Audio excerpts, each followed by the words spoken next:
Que a paz de Jesus envolva os nossos corações. Que a sua luz clareie os nossos caminhos. É com muita alegria, Laudelina, que eu agradeço esse convite generoso que você me fez para estar aqui no grupo de assistência fraterna, nessa noite de terça-feira, nesse início de semana, para juntos refletirmos acerca do Evangelho de Jesus. Saúdo os presentes com um abraço bem fraterno e, igualmente, os desencarnados que seguramente aqui acorrem. Todos nós com o mesmo propósito, buscando nessa casa entendimento para as nossas dificuldades, luz para as trevas em que muitas vezes nos vemos envolvidos, das dificuldades, das dores, das perdas e, sobretudo, buscando cura física, cura moral e cura espiritual. Estamos num oásis de amor, de fraternidade, de mãos estendidas, e temos que dar graças ao nosso Pai Celestial, que nos possibilita esse estar aqui. Para a nossa reflexão de hoje, eu escolhi um texto presente no item 6 do Evangelho segundo o Espiritismo, especificamente no capítulo 9, intitulado Bem-aventurados aqueles que são brandos e pacíficos, e até ousei sugerir a Laudelina a mudança do tema que ela havia me passado, porque eu achei que esse era muito adequado. Eu o comentei em outra oportunidade, lá na Irradiação Espírita Cristã, e pensei no quanto afabilidade e doçura fazem falta nos dias que correm. Num desses domingos passados, próximos, fui ao supermercado, numa manhã, comprar um leite. Eu sou Maria Feira e Maria Supermercado. Fui, inclusive, a pé, pertinho da minha casa. Cheguei e não encontrei o leite que eu queria. Mas peguei algumas coisinhas, e como eu estava a pé, peguei um pouquinho de coisa na mão e fui para a fila do caixa. Tinha duas filas, 2 caixas. Uma fila mais à esquerda e outra à direita. Entrei na fila, tinham 2 pessoas na minha frente. Imediatamente à minha frente, um senhor. Na fila do lado, muitas pessoas, e no meio das 2 filas, uma moça que não estava nem em uma fila e nem na outra.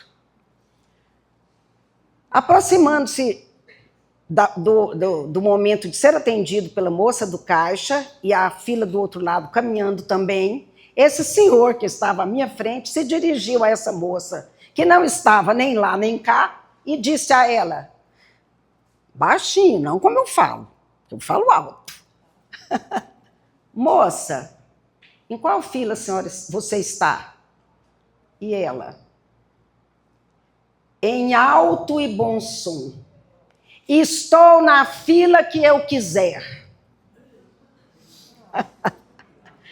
Fez-se um silêncio, Laudelina, sepulcral. Na mesma hora eu me lembrei de um antigo programa humorístico de televisão que tinha um quadro que ao final a pessoa indagava, é bonito ser feio? A moça, que era até bonitinha, se fez horrível, um monstrinho de deseducação. Eu fiquei espasma. Pensei com meus botões, se você se comportar assim até o fim do dia, você vai desencarnar. Infartada. Saí de lá pensando naquela grosseria, naquela falta de educação, no início de uma manhã de domingo, e passei em um outro supermercado atrás do tal leite que eu buscava comprar. Encontrei o leite, peguei a garrafinha de leite e entrei na fila. Na minha frente estava um moço com um carrinho cheio de compras e atrás de mim uma outra mocinha com as compras na mão, como eu, estava só com 1 litro de leite e a sacolinha do outro supermercado. Esse rapaz que estava na minha frente falou para mim: quando chegar a minha vez, a senhora passa, a senhora só está com 1 litro de leite. E disse à moça que estava imediatamente atrás de mim: coloca suas compras aqui no meu carrinho, você está segurando muito peso. Eu passo as minhas compras e depois você passa as suas. Laudelina, eu não pude deixar de falar. Falei: moço, o senhor recuperou a minha confiança na humanidade. E contei para ele o episódio do supermercado anterior. E ele riu comigo daquele fato. E nós rimos, achamos graça, mas é muito grave a grosseria, a arrogância, a vaidade, a soberba, a indiferença e, sobretudo, o desrespeito no trato com as pessoas. E Kardec recebeu essa mensagem lindíssima do Espírito Lázaro, aquele Lázaro amigo, querido de Jesus, irmão de Marta e Maria, que residiam em Betânia, aquele vilarejo que ficava no caminho entre Jericó e Jerusalém, sempre percorrido por Jesus e seus discípulos. E ele gostava de estar na casa desses irmãos que ele amava muito. E Lázaro deixou essa mensagem quando Kardec compilava esse auxílio espiritual gigantesco que ele recebeu quando da codificação. Eu lerei o texto. A benevolência para com semelhantes, fruto do amor ao próximo, produz a afabilidade e a doçura, que eles são a manifestação. Entretanto, não é preciso fiar-se sempre nas aparências. A educação e o hábito do mundo podem dar o verniz dessas qualidades. Quantos há cuja fingida bonomia não é senão máscara para o exterior, uma roupagem cuja forma premeditada esconde as deformidades ocultas. O mundo está cheio dessas pessoas que têm o sorriso nos lábios e o veneno no coração, que são brandas, contando que nada as machuquem, mas que mordem à menor contrariedade, cuja língua dourada, quando falam face a face, se transmuda em dardo envenenado quando estão por detrás. A essa classe pertencem ainda esses homens benignos por fora e que, tiranos domésticos, impingem sofrimento à sua família e aos seus subordinados. O peso do seu orgulho e do seu despotismo, como querendo se compensar dos constrangimentos que lhe impuseram alhures. Não se atrevendo a usar de autoridade sobre estranhos que os recolocariam em seu lugar, eles querem ao menos ser temidos por aqueles que não podem resistir-lhes. Sua vaidade alegra-se de poder dizer: aqui eu mando, sou obedecido. Sem pensar que poderia acrescentar com muita razão: e sou detestado. Não basta que dos lábios gotejem leite e mel, pois se o coração não tem com isso a hipocrisia. Aquele cuja afabilidade e doçura não são fingidas, nunca se contradiz. É o mesmo diante do mundo e na intimidade. Ele sabe, aliás, que se pode enganar os homens pela aparência, mas não se pode enganar a Deus. Mensagem de Lázaro, recebida em Paris, em 1861.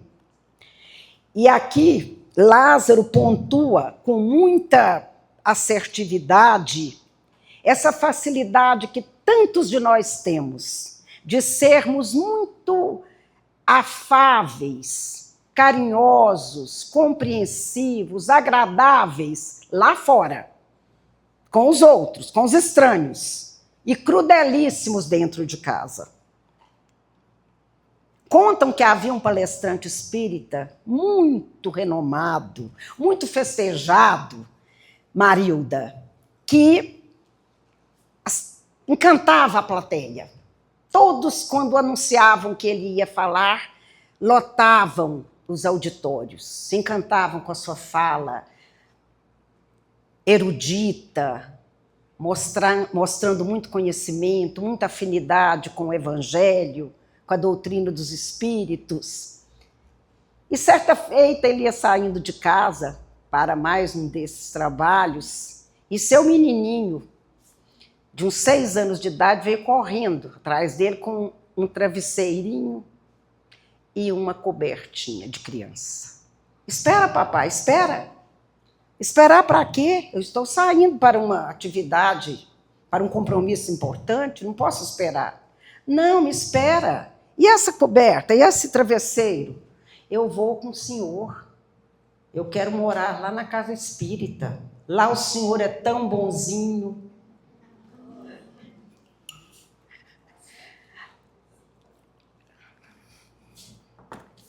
Esse texto, destacado por Kardec nesse capítulo 9 de O Evangelho segundo o Espiritismo, extraído das bem-aventuranças, bem-aventurados aqueles que são brandos, porque eles possuirão a terra. Bem-aventurados aqueles que são pacíficos, porque serão chamados filhos de Deus. Mateus capítulo 4, capítulo 5, versículo 4.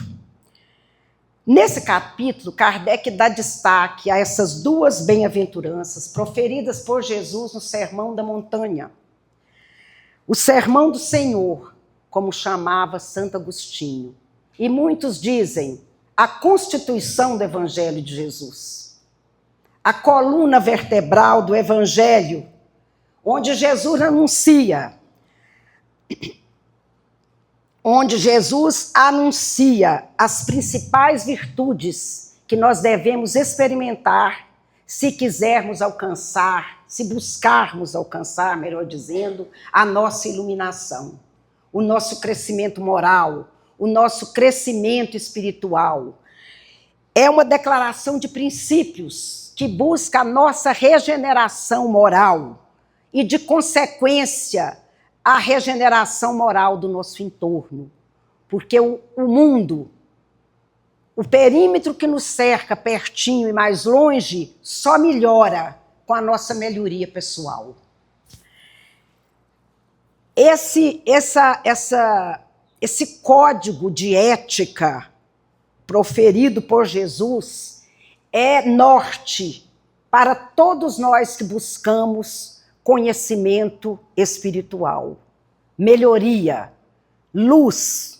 Gandhi, que era hinduísta de nascimento e de formação, conheceu o Sermão da Montanha quando esteve na Inglaterra, naquela luta premente que ele empreendeu para libertar a Índia do jugo inglês, e lá ele conheceu esse texto do Sermão da Montanha e se encantou com ele e disse: se perdessem todos os livros sagrados e somente o Sermão da Montanha fosse salvo, nada teria se perdido. Porque ele é a síntese de todo o Evangelho de Jesus. Aqui, Jesus apresenta a afabilidade e a doçura que ele não apenas nos ensina, nos exorta a praticar essas duas virtudes, ele exemplificou no seu viver entre nós. Ele experimentou a mansuetude, a bondade, o acolhimento, a compreensão durante todo o tempo em que ele esteve na terra. e condenando a violência, a cólera, o preconceito, a intolerância, o julgamento, a descortesia com o semelhante. E esse texto de Lázaro, aquele também que Jesus ressuscitou, esqueci de dizer que Lázaro foi o ressuscitado, todos sabemos, e está muito bem relatado nos evangelhos de Marcos, João e Mateus. Nessa mensagem, ele destaca essa virtude, a afabilidade, que é a qualidade de quem é cortês, educado, que sabe ouvir, que sabe falar, que sabe atender, que sabe acolher.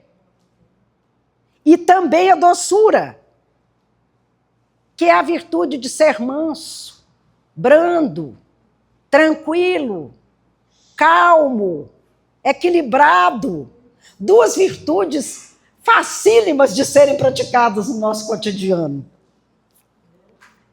Todos nós gostamos de ser bem tratados, bem recebidos, bem acolhidos. Recebemos atenção, carinho, compreensão, tolerância. Todos nós queremos estar sempre nesse clima de amor e de fraternidade, mas para que nós possamos receber tudo isso, necessário também que nós ofertemos tudo isso. Mas não costumamos fazê-lo. Exigimos, cobramos, principalmente no ambiente doméstico.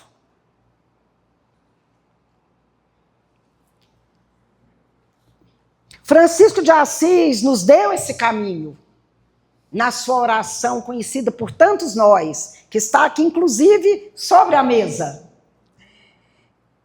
Ele disse, em determinado momento da sua prece tão bela, que nós gostamos de recitar: fazei com que eu procure mais, Senhor, consolar que ser consolado, compreender que ser compreendido, amar que ser amado, porque é dando que se recebe, perdoando que se é perdoado. É necessário dar para receber, trocar.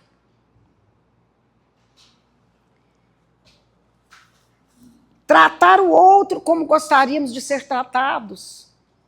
Mas, infelizmente, nós ainda vivemos em um mundo dominado por erros, por faltas, pela violência. Esse planeta tão lindo que o Senhor nos permite reencarnar incontáveis vezes, sempre insistindo conosco. Agora vai dar certo. Agora ela vai melhorar.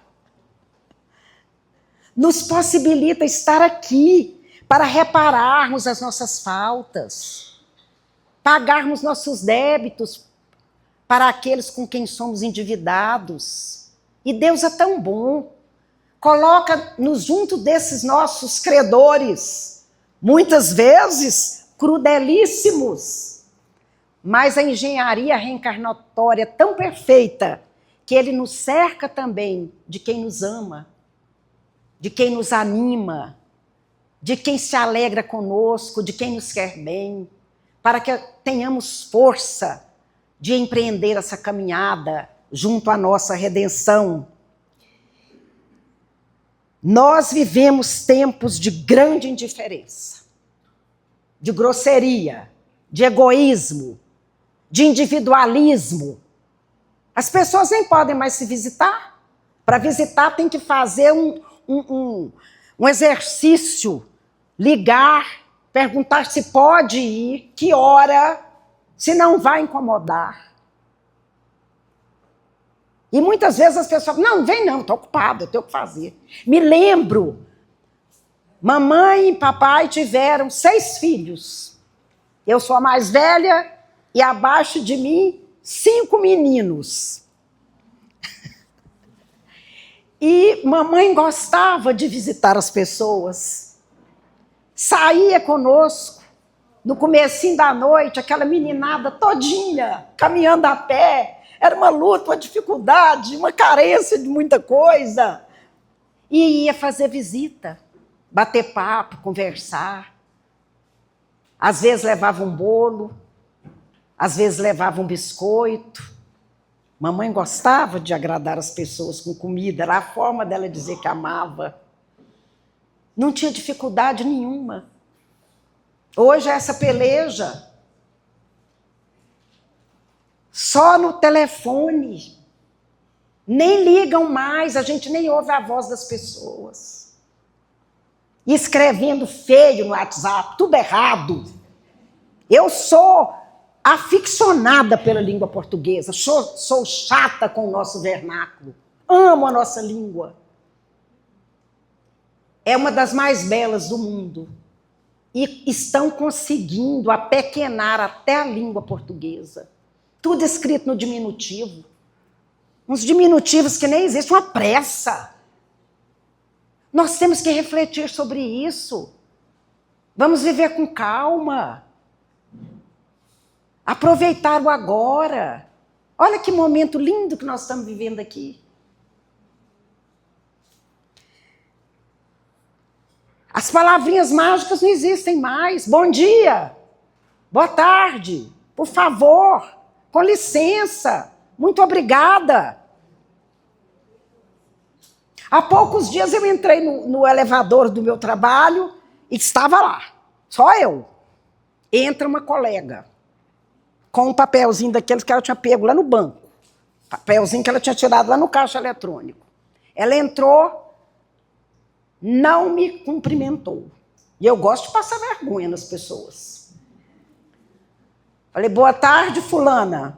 Uai, boa tarde, a senhora está aqui? Eu não te vi. Falei, viu?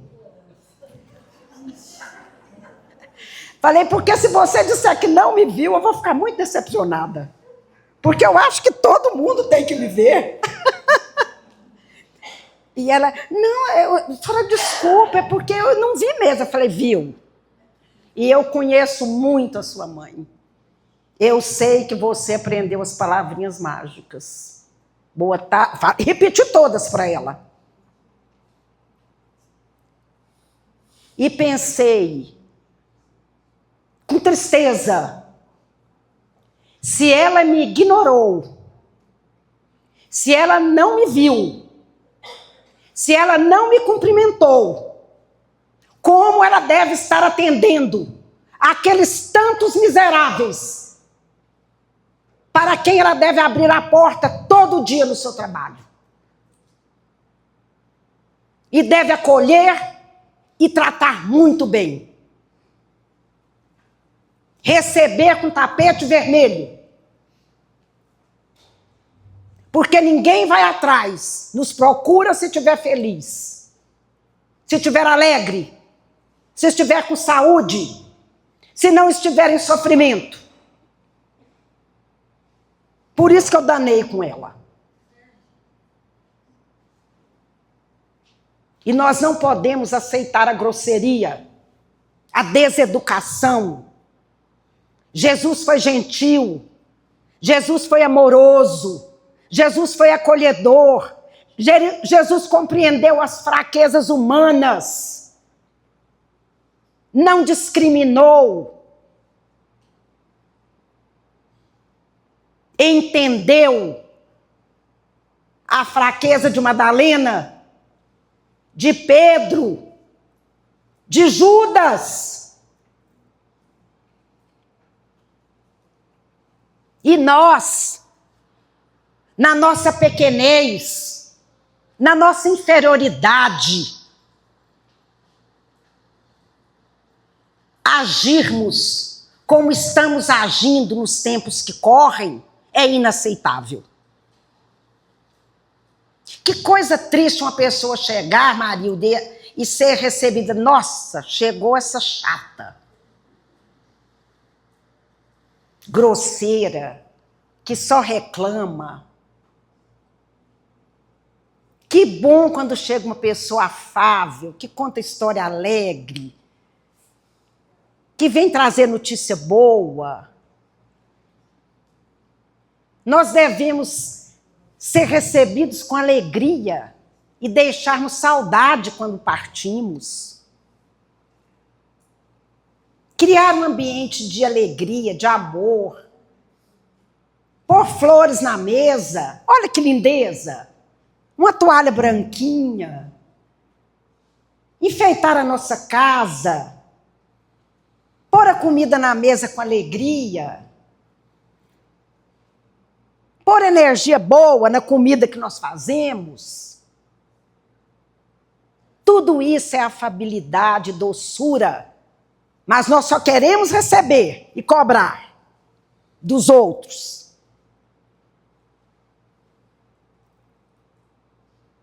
Há pouco tempo, uma pessoa, um estudante de doutorado em uma das grandes universidades do Brasil, se dispôs a estudar os invisíveis. Os senhores conhecem os invisíveis? Invisível é aquele que você não vê. Ele é um vidro transparente. O porteiro do prédio, o que está lá no estacionamento, o gari, a funcionária de casa, a ascensorista, agora não tem mais ascensorista, né? A moça da copa, da faxina do seu trabalho. Ninguém vê. Ninguém sabe o nome. Ninguém agradece. Ninguém cumprimenta.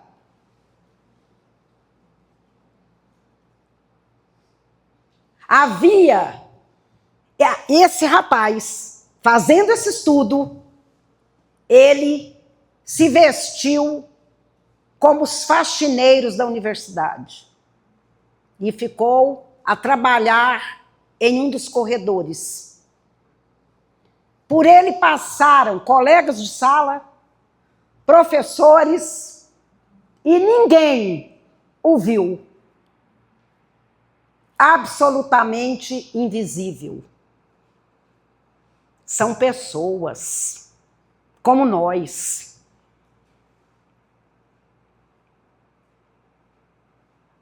Um gerente de um frigorífico norueguês, onde deviam ser guardados muito bacalhau, né? Ao final do dia, ele indo embora, já de noitinha, resolveu verificar uma das câmaras frigoríficas que durante o dia tinha apresentado um problema. Ele entrou nesse ambiente e a porta se bateu e travou, deixando-o preso dentro do ambiente congelado. E ele tentou de todas as formas abrir essa porta e não conseguiu. Era um tempo em que não havia essa telefonia móvel. Ele pensou, vou morrer congelado. E se desesperou. Estava em pânico quando a porta se abriu. E ele viu o porteiro daquela empresa entrar. E ele disse, você aqui, como soube que eu estava nessa situação? Resposta. Há 20 anos eu trabalho aqui. O senhor é a única pessoa, dentre as dezenas que passam por mim, que sabe o meu nome, que pergunta como eu estou, indaga acerca da minha família. Todos os dias, quando o senhor chega, o senhor me dá atenção, ao entrar e ao sair. E hoje eu não o vi sair. Pensei que alguma coisa tinha acontecido. Entrei e vim verificar. E vi essa luz por baixo da porta do corredor e abri. Quem de nós seria salvo pelo porteiro de onde trabalhamos? Está na hora, Marilda, de encerrar. Já vi ali. Eu fico aflita com o horário. Eu tenho tanta alegria de falar do Evangelho de Jesus que Eu escrevo dezenas de folhas, porque é velho, tem que escrever, e aí está a hora de ir embora. O que eu quero dizer é que reconhece-se o verdadeiro espírita, é a máxima maior da nossa doutrina, esculpida lá no capítulo 13 do Evangelho segundo o Espiritismo, intitulado Sede Perfeitos. Reconhece-se o verdadeiro espírita por sua transformação moral e pelo esforço que emprega para vencer as suas más inclinações. É má inclinação ser grosseiro, deseducado. Para ser espírita, nós temos que ser gentis, alegres, fraternos. Afabilidade e doçura também é caridade. Lá na questão 888 de O Livro dos Espíritas, quando Kardec indaga àqueles que o auxiliavam na tarefa maravilhosa da codificação, o que é a caridade como a entendia Jesus? Os espíritos respondem de forma definitiva: benevolência para com todos, indulgência para com as faltas alheias e perdão das ofensas. A afabilidade e doçura está no item primeiro da caridade: benevolência para com todos, bondade, atenção, cuidado. Já encerrando, Marilda, já estou aflita com a hora. Vou concluir. Eu quero concluir com uma leitura de uma obra que não é espírita, mas eu quero indicar. Esse livro foi escrito há mais de 80 anos. Ele teve uma primeira tiragem de... Eu gosto de falar até sem microfone, eu falo tão baixinho, né? Ele teve uma tiragem inicial de 5.000 exemplares. E ao longo desses anos todos, ele foi sendo reeditado e já vendeu 15 milhões de livros. Meu menino que me deu, Laudelina, Vinícius, e escreveu assim para mim, ó, na dedicatória: para a mamãe, com votos de que lhe seja extremamente útil. Danando comigo. Porque o título do livro é Como Fazer Amigos e Influenciar Pessoas. Mas é um espetáculo. Nos ensina a agir nessas relações interpessoais. Ele diz aqui, eu vou encerrar para que a Marilda não fique aflita. Ele transcreve um texto de Elbert Hubbard que diz o seguinte: sempre que sair de casa, erga o queixo, levante a cabeça e encha os pulmões. Absorva a luz do sol. Cumprimente seus amigos com um sorriso e ponha a sua alma em cada aperto de mão. Olha que lindo. Aperto de mão de verdade, não é que apertinho xoxo, não. Não tenha medo de ser mal interpretado e não desperdice um minuto sequer pensando em seus inimigos. Tente estabelecer em sua mente aquilo que deseja fazer e então, sem se desviar, você avançará para atingir a sua meta. Tenha em mente que coisas maravilhosas, tenha em mente as coisas maravilhosas e incríveis que deseja fazer. E com o passar dos dias, você verá que está inconscientemente agarrando oportunidades necessárias para realizar o seu desejo. Visualize mentalmente a pessoa capaz, sincera, fraterna e útil que você deseja ser. E esse pensamento o transformará no indivíduo que pretende ser. O pensamento é supremo. Mantenha a postura mental correta, postura da coragem, sinceridade e da animação. Todas as coisas se tornam realizadas a partir do desejo e toda prece sincera é atendida. Nós nos tornamos aquilo que o nosso coração decide. Erga o queixo, levante a cabeça e encha de ar os seus pulmões. Vamos obedecer à regra de ouro. fazer ao outro aquilo que nós desejamos que nos faça. Que Jesus siga nos abençoando, nos dando força, coragem, animação, esperança para enfrentarmos todas as dificuldades que fazem parte do viver. Que nós tenhamos por norte, por bússola, o Evangelho do Cristo. Ele é que nos salva. Ele é que nos acode. Ele é que nos sustenta. Que sejamos todos alimentados por Ele. Muito obrigada. Paz e bem. Muito obrigada. Muito obrigada.